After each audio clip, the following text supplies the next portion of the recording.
হরে কৃষ্ণ। আশা করি সবাই ভালো আছেন। আপনাদের সবাইকে আমার এই সনাতন কথা চ্যানেলে আমি স্বাগত জানাচ্ছি। আজকের যে বিষয়টা সেটা একটু ইন্টারেস্টিং, একটু ভিন্ন। সেই বিষয়টা হচ্ছে একটা শব্দ নিয়ে। শব্দটা প্রায়ই আমরা আম আ অনেক ভিন্ন ধর্মাবলম্বীর যে মানুষ আছে তাদের মুখে আসলে মাঝে মধ্যে শুনি।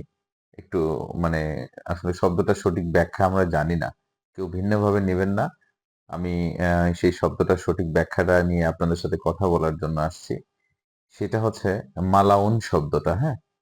শুনে আপনাদেরকে হয়তো একটু খারাপ লাগবে যে আসলে মালাউন আমরা দেখি প্রায় আম যারা আসলে সনাতন ধর্মাবলম্বী তাদেরকে কিন্তু মাঝে মধ্যে এই যে আ তাদের উদ্দেশ্যে মালাউন শব্দটা প্রয়োগ করা হয়।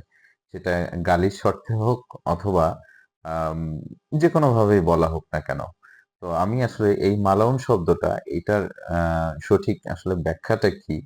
সেটা নিয়ে আপনাদের সাথে আজকে আমি আলোচনা করতে আসছি। তো শুরুতেই আসি যে আসলে আ আমরা পৃথিবীতে যতগুলো ধর্ম আছে মেক্সিমাম ধর্মে কিন্তু আপনার একেশ্বরে বিশ্বাসী। ঈশ্বর একজন, হ্যাঁ? তিনি সাকারও হতে পারেন, নিরাকারও হতে পারেন। তার ইচ্ছা অনুযায়ী সবকিছু। আর এই পৃথিবীতে আমরা যা কিছু দেখি, যা কিছু উপভোগ করি সবকিছু সেই মহান সৃষ্টিকর্তারই সৃষ্টি, তাই না? তো যে মালউন যে শব্দটা আসলে দেখেন যে মানুষ তো পৃথিবীতে আছে কয় রকমের? ২ রকমের। হ্যাঁ? এক শ্রেণী আছে আস্তিক, যাদের ঈশ্বরে বিশ্বাস আছে।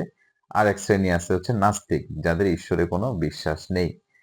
তো এই প্রত্যেকটা ধর্মই কিন্তু আস্তিকতার যে একটা অস্তিত্ব অর্থাৎ ধর্ম যারা বিশ্বাস করে অবশ্যই তারা কিন্তু আমরা আস্তিক বলে কিন্তু মনে করি। অর্থাৎ তারা ঈশ্বরে বিশ্বাস করেন। তো যেসব যারা এই যে মানে ঈশ্বরে বিশ্বাস করেন না, যারা অন্যের ধন-সম্পদ লুটে নেন অথবা ধর্ষণ করেন অথবা যেগুলো অনৈতিক কাজ, যেগুলো নৈতিকতা বহির্ভূত কর্ম, সেগুলো যারা করে অর্থাৎ আমি যদি ইসলাম ধর্মের একটা ভাষায় বলি যে কাফের, হ্যাঁ? আ অথবা মানে আমি যদি বলি যে আসলে নাস্তিক। তো এই বিষয়গুলা কিন্তু এই শব্দগুলোর কিন্তু সমার্থক শব্দ হচ্ছে মালাউন, হ্যাঁ? যে মালাউন মানেও যারা ঈশ্বরের করুণা থেকে কিন্তু আসলে বঞ্চিত। অর্থাৎ আ ঈশ্বরের কোনো আ সুযোগ সুবিধা বলেন বা ঈশ্বরকে প্রাপ্ত হবেন এমন সবকিছু থেকে কিন্তু বঞ্চিত।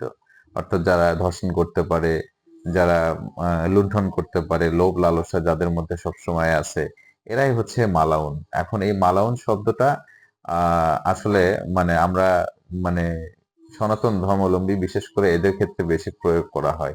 কিন্তু বিষয়টা আসলে মোটেও কিন্তু তা ঠিক না। আসলে আগে আমাদের শব্দের অর্থগুলো সঠিকভাবে বুঝতে হবে, তারপর কিন্তু প্রয়োগ করতে হবে, তাই না? বিষয়টাকে খারাপভাবে নিবেন না যে আসলে এই যে শব্দটা, এই শব্দটা আমরা সমাজে প্রচলিত অর্থে অনেক জায়গায় অনেকভাবে বা ভিন্নভাবে কাউকে কিন্তু বলতে শুনি। বিশেষ করে এই শব্দটা আমি আজকে সকালবেলা আমাদের গ্রামেই আমি আ নাম মেনশন করব না। কয়েকজন মানুষের মধ্যে কথা প্রসঙ্গে শুনছিলাম। তো ভাবলাম যে আসলে এই শব্দটা যে সঠিক প্রয়োগ, এই শব্দটার অর্থই তারা বোঝেন না। কাজেই হোপফুলি আজকের পর থেকে এই আ মালউন শব্দটা আসলে ব্যবহার করবেন না বা কোনো আ ধর্মবিশ্বাসী মানুষের বিরুদ্ধে কিন্তু এটা ব্যবহার করা যাবে না। কারণ এটা যদি আমরা ব্যবহার করি, তার অর্থটাই কিন্তু পুরো চেঞ্জ হয়ে যাবে। তখন কিন্তু আপনি আপনার ধর্ম নিয়েই কিন্তু প্রশ্নের সম্মুখীন হবেন। কারণ কোনো ধর্মই কখনোই কিন্তু বলে না যে অন্য ধর্মের আ ধর্মবিশ্বাসী মানুষকে গালিগালাজ করো বা খারাপ কাজ করো বা খারাপ কিছু করো, তাই না? হোপফুলি আজকের পর থেকে আমরা সবাই এলার্ট হয়ে যাব যে আসলে এই কুরুচিপূর্ণ শব্দটা আমরা যেন আর প্রয়োগ না করি বা না ব্যবহার করি। হ্যাঁ?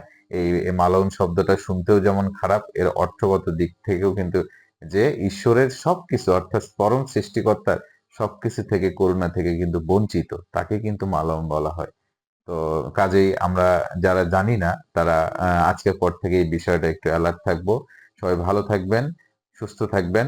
আর আমার জন্য আ দোয়া করবেন, আশীর্বাদ করবেন। আর যদি আমার কথাগুলো ভালো লাগে বা আমার ব্যাখ্যাগুলো ভালো লাগে তাহলে অবশ্যই আমাকে কিন্তু আমার চ্যানেলটা সাবস্ক্রাইব করে আমার পাশে থাকবেন, লাইক, কমেন্ট, শেয়ার করবেন। ধন্যবাদ। আর আমার যদি কোনো ভুল ত্রুটি হয়ে থাকে ক্ষমা সুন্দর দৃষ্টিতে দেখবেন।